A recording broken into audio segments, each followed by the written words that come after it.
Welcome to the Ventnor blog interviews for the 2007 Ventnor West Parish Elections. This first question was posed by Alan on the Ventnor blog forum. What was your driver to make you stand for the election?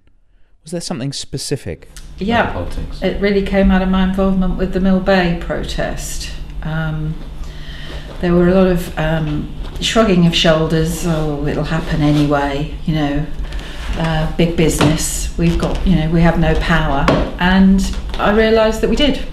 We, those of us who were against it, did protest, did make our voices heard, went to the chamber, and amazingly the Isle of Wight Council Planning Committee did turn it down in the face of their own officers recommending it, and the fact that the applicant was a very big business as far as Ventnor's concerned.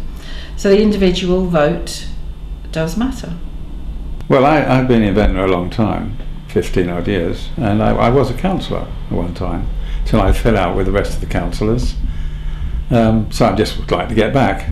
I didn't get back in the last election because everybody was wiped out by the Conservatives, who suddenly appeared from nowhere, But I've always wanted to contribute to the community, and I've been doing so. I mean, never mind being on the council. You can do so much without being on the council. But it would be nice to be there because I think we need some substantial changes to the way the council is run.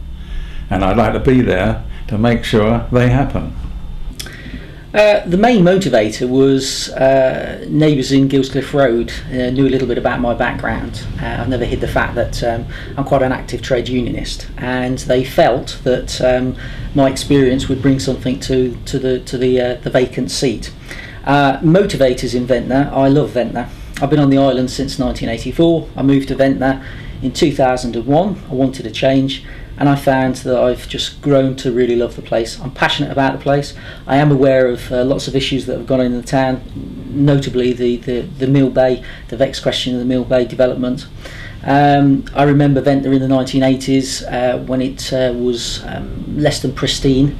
I do care about Ventnor. I want Ventnor to be a vibrant place where people can come, enjoy, whether they're a visitor, whether they're a resident, etc.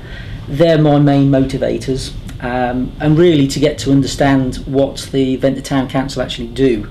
I'm not entirely sure on what their budget is. I believe it's somewhere around £100,000 a year, and I would like to know what they actually do with that money, and I've got some ideas on what I'd like to see directed in that.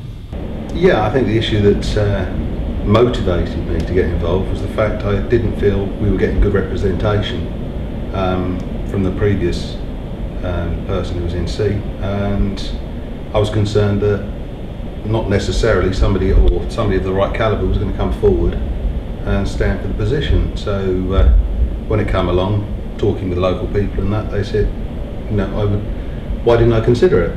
And I gave it consideration, and I wasn't too sure whether it was going to be the right way forward. But I very strongly feel that if you don't do something about it, you haven't got a right to complain about what somebody else does. And I think that was a motivating factor to say, okay, let's go and see if we can make an improvement, let's go and see if we can be heard and do things to improve what we've got.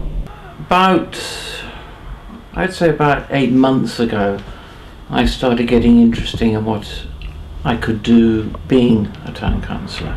I do a lot of work for individual residents. People come up to me in the street, people telephone me, and I think they do this because they see me connected in so many community projects. I'm a very logical point of contact for many people, so I'm around and about, and I network a great deal. I started attending town council meetings about 2 years ago out of interest, and I've never not attended one except for 3 this January, and that was when I was a bit ill. Otherwise I've attended every single one, and through that I've got to learn a lot more about how the council operates and what it does. And what people were telling me was that I was able to explain them and their problems to the local authority in a way that they couldn't themselves. So I think a lot of people were seeing me as a channel, which seemed to help them, and it made a difference to their lives. I thought this is okay because this is what I do anyway, and there's nothing new.